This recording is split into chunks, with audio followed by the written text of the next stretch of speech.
Welcome back to Film Obsessed, the podcast where we talk about anything and everything film related.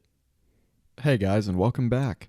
So, today I have an interesting topic that I've kind of wanted to talk about for a little while now. It's been in the works. I'm also sorry this episode came out as late as it did. Work and stuff like that always gets in the way. But what I wanted to talk about today is something I think we all kind of struggle with or deal with in some way. And I don't have to say, all right. In some cases we struggle, some cases we thrive. And that is escapism. Something that it's kind of what movies are for. Being able to dive into a new world with new characters and live their lives through them. It's a way to leave behind your worries, your struggles, and just see things from a different perspective.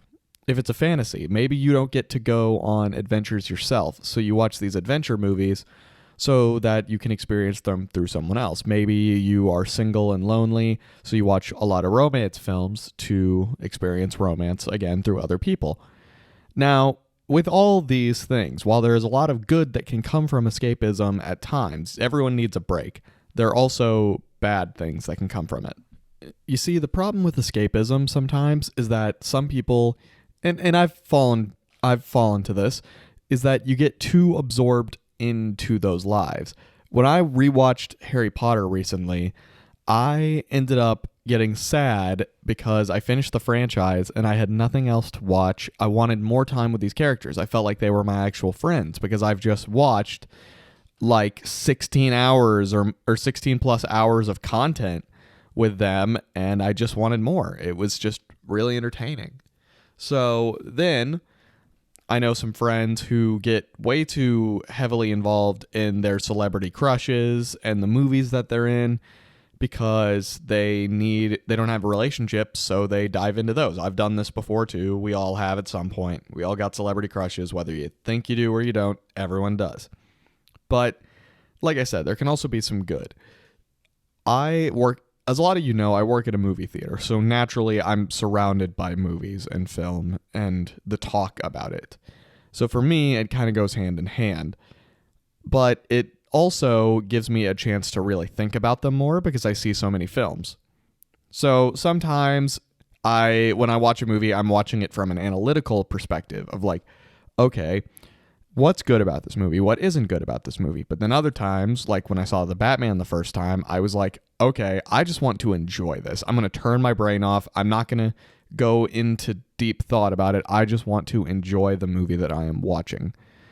I want to experience this detective noir film. I want to see how it all goes. But then on the other hand, I sometimes let that get the better of me and I make wrong judgments about a movie. Like the first time I watched Batman v Superman or Justice League, because these were spectacles. It's like, oh, I finally get to see all these heroes together. I was like, yeah, that makes it good. No. Yeah, no, I was very, very wrong. That's why I don't ever naturally trust my initial opinions on a movie. Typically, I will wait a few hours to give myself time to think before I will make any assumptions. And sometimes I need to see a movie twice to be certain. When I watched Venom, for example, I ended up not liking it nearly as much as I did the first time, and I realized I hated the movie. I mean, I didn't like it that much the first time either, so that's kind of telling. Another good example of a movie I liked a lot more after I sat on it a little bit is American Assassin. I was not a big fan, and also In the Heights, now that I think about it. These are movies that I was like, yeah, they're good as I watched them, but upon a rewatch or two, and actually sitting down thinking about it, I was like, no, I actually really like these movies. And that's just because I didn't let the escapism get to me like it did when I watched them the first time.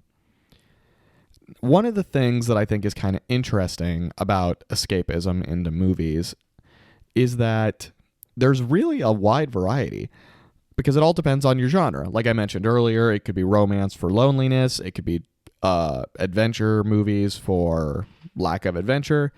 But then you've also got your thrill seekers who love horror movies. A lot of you know that I've been talking more about horror movies recently. I'm going to see a new one coming out later this week. And it's just a way to get a thrill. Sometimes you might live a little boring, mundane life. You want something interesting to happen to you. So sometimes you'll watch movies about being the chosen one Or again, you could watch a horror film because it's like, oh, well, these people get to experience such crazy lives. I want to experience one too. And I'm referring more to like slasher films or something like that. But there's also a sense of relatability in some films that's another form of escapism. While some people are trying to use it to escape, some are using it to relate. It's still a form of escapism, but it's also very different. A good example is the movie Turning Red. I recently just watched it. I just put out a review a few days ago. If you haven't seen that, go to our blog page and check out the review. But in that movie, you kind of see that the main character is struggling with keeping a double life from her parents. I know a lot of people that have that struggle because maybe they grew up a way where their parents are really strict on them, and they feel like they have to have a second life because they're trying to please their parents so much. And if you're one of those people, yeah, I think that movie is a great way to relate. I even had a sense of that myself, not to nearly that extent, but I do know some friends who recently watched it and told me that, yeah, they felt the same thing. So I tried to watch that movie through that eyes, or those set of eyes. There are also movies about people who struggle with certain things, like deeper, darker movies. And if you're people who struggle with said things, don't have to go into details of what, because there's numerous amounts of things, you may relate to it. Maybe you are a quote-unquote main character in your life. Maybe your story, you are the main character. Well, then yeah, a main character story is great. Maybe you are a young teen or a older teen. A great movie for you could be Booksmart. If you're going from that high school to college transition, a nice coming-of-age movie. Edge of 17, another great one. There's so many movies where you can just relate to the characters and what they're going through. And it's kind of the same thing with TV shows. Sometimes you relate more with a TV character more than a movie character. For example, I watched Big Bang Theory, and I've always related to those characters. Not just one, but I relate to pretty much all the guys on that show.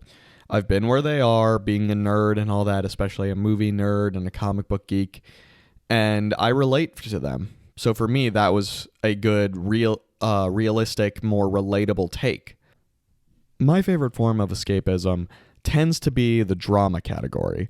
I like to watch a lot of indie dramas because they tend to be a bit more realistic, maybe a little bit darker. What I like about them is I have never been great with relationships or girls. Not that I haven't tried, I just can't seem to find the right person. I haven't been in that many relationships, really, outing myself here. But I like to watch a lot of those indie dramas and romance films because it's a way for me to escape and feel like I've lived through certain relationships. Now, sometimes that can be a problem because I know other people who have done this, and it gives them a false sense of what relationships should be or how they are, especially in these big romance films. If you're one of those people, I'm sorry, but that's not how the real life works. That's why I prefer indie dramas, because they tend to be a bit more grounded and more realistic. They don't always end up happy, which is why I choose to escape into those, because at least they have a sense of realism to them. But a lot of people don't want realism in their escape. They want what they can't have. My friends escape into Star Wars because it's this big, grand adventure and this whole new world they get to explore. I escape into Tron, one of my favorite franchises, because it's this whole digital world and everything, and it's so cool. It's like, oh yeah, light bikes and all that. And there's a ton of us who grew up with superhero movies and comic books and just want to be these heroes. That's why we look up to these heroes and why these characters mean so much to us. Spider-Man is a great example of a character who is invented to be relatable, so we escape into their lives. Now, I know this has become more episode me kind of just touching upon the idea of escapism more than movies in general, but I mean, like I said, you can escape into a lot, but for me and for a lot of people, movies are the best way to do it because you actually see it through their eyes. You're not just guessing how things happen. You actually get to see it. Now, some people say the same thing about books, but I'm a visual person. I like to see what's going on. If you're one of those people, sound off in the comments. Again, shorter episode today, but it's just something I've been thinking about, and also I really wanted to get this out on Sunday. I didn't want it to delay to Monday, so I had to get it going pretty quick.